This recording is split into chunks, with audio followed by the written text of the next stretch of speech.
About United Nations Development Program UNDP, and in particular we will talk about HDI, Human Development Index. What is Human Development Index?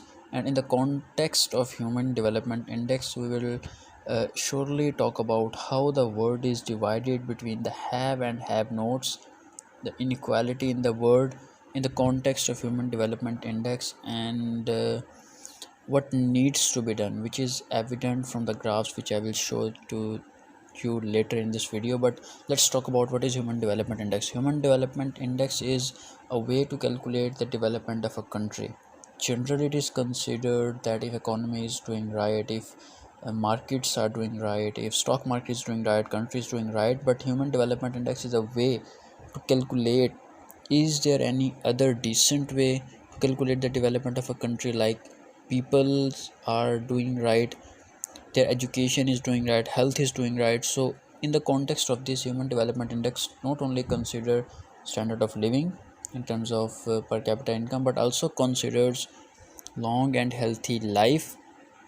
In the particular uh, calculation of Human Development Index, knowledge is also considered. So overall, let me show you this picture. In this, UNDP has explained how they calculate HDI, Human Development Index. Number one, they are considering the life expectancy at the birth. This covers the picture of long and healthy life. Number two, they are covering expected years of schooling and mean years of schooling. This covers the knowledge part and education index. And the important component, which is no doubt an important component, gross national income and per capita income. So this is also considered. This is considered in the window of decent standard of life. When all things are combined, then this is calculated as Human Development Index, and all the countries of the world are then arranged and decided which country is the top country and which country is the bottom country in terms of Human Development Index.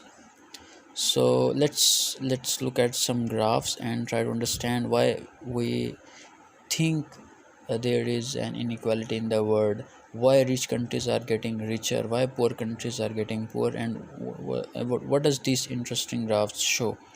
So let's first look at this graph. This is life expectancy of the countries at the time of the birth. It means when a child is born, what is expected that he or she will live for how much years based on the countries. And you can see in the bottom I have arranged the data according to the ranking of UNDP Human Development Index, in which Norway has the highest UNDP HDI number. Then that is written on the left bottom, and the right bottom Chad and Mali. These countries have the lowest Human Development Index. So as you can see, this graph is progressing. Countries like Sweden, Denmark, Norway, UK, Canada, they have high expectancy at the time of the birth for their citizens. But as soon as we come back, this expectancy is decreasing. Like Algeria, and you will see in a short bit for Philippines, this expectancy is going down. Like from 85 to this comes to 75. And when we go down bottom, we will talk about Pakistan, Rwanda, and when we talk about Afghanistan, Gambia, when we talk about Mali, you will see that this is further going down to 52, 54, 56. So this is the inequality in the world which we are talking about, that the rich has the facilities and the resources to manage such infrastructure that they can serve their citizens well, and the poor countries are getting poorer and poorer. So let's look at some other graphs. This is expected schooling years. You remember Human Development Index, we consider this factor also. So you can say the countries which have high Human Development Index, like Sweden, Denmark, Norway, Canada, Israel, Spain, they have generally high expected years of countries. It means the population in such countries have chances that they will get almost 20, 15, and you can see this window that more than 12 years of schooling. But you will notice this fact that when we come towards the countries with low development index, Human Development Index, the population in that country is getting less and less educated. And you will see in a minute that this graph is turning down and down and down. So this is another reason. When there is less education, then there it means that the citizens of the country are not able to get proper education, and similarly it reduces their chances to get economic facilities and economic opportunities.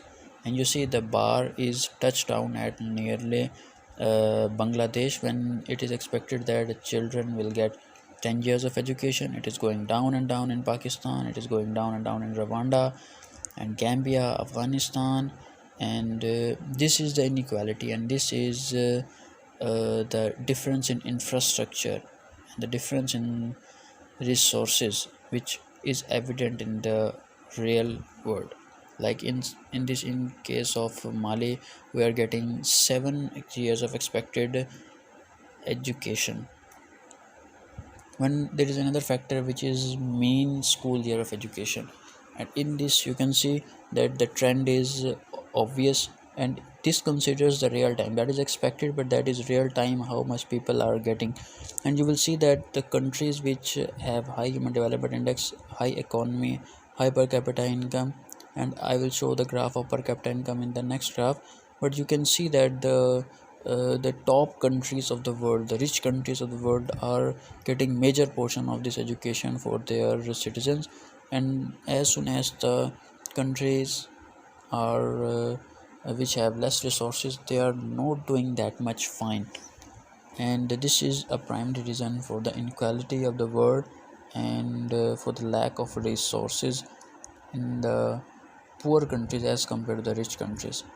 In this main window, uh, let's wait for the graph to dip down a bit. I have seen this already, and now you will see what happens. Like this you can see near Bangladesh, near Namibia, and near Ghana, graph a touchdown to 4 or 5. It means you can expect what is the problem here, that average schooling years in these countries, in bottom countries, is less than 6 years.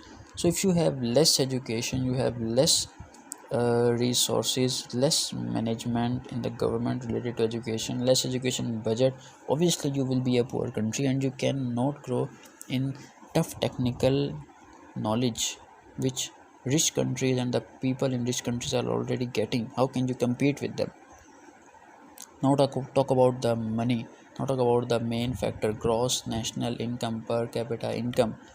So as you can see, in the rich countries this is maximum, and in some countries this is overshooting. This is maybe they have very best economy and less education, that's why. But on average you can see the countries like Norway, Sweden has 60,000, 55,000 per capita income. And there is the problem which I am highlighting, that suddenly after these 30-40 countries you will see that per capita income is decreased to less than 10,000, around 10,000. And in some cases this per capita income is less than 5,000.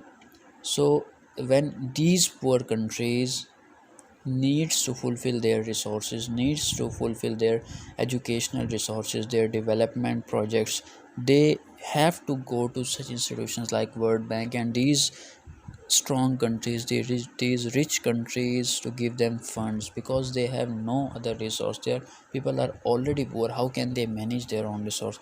And when they go to these countries, they give them loans with interest, and when they cannot give interest, then they are buried in the burden of loans and an ongoing cycles.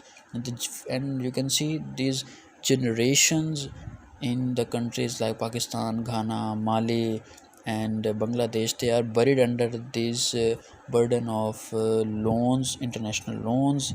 And this is the reason, the inequality in the world, that why we are not progressing as a global phenomena, why some countries are progressing more and more and some countries are decreasing more and more. And there is no there is no equality, there is no equality in the growth. There is, as you can see, where is inequality in this graph? Some countries and some nations are getting richer and richer because they have better facilities, and some countries are getting poor and poor because they cannot afford to have this situation. They are not capable of serving their people.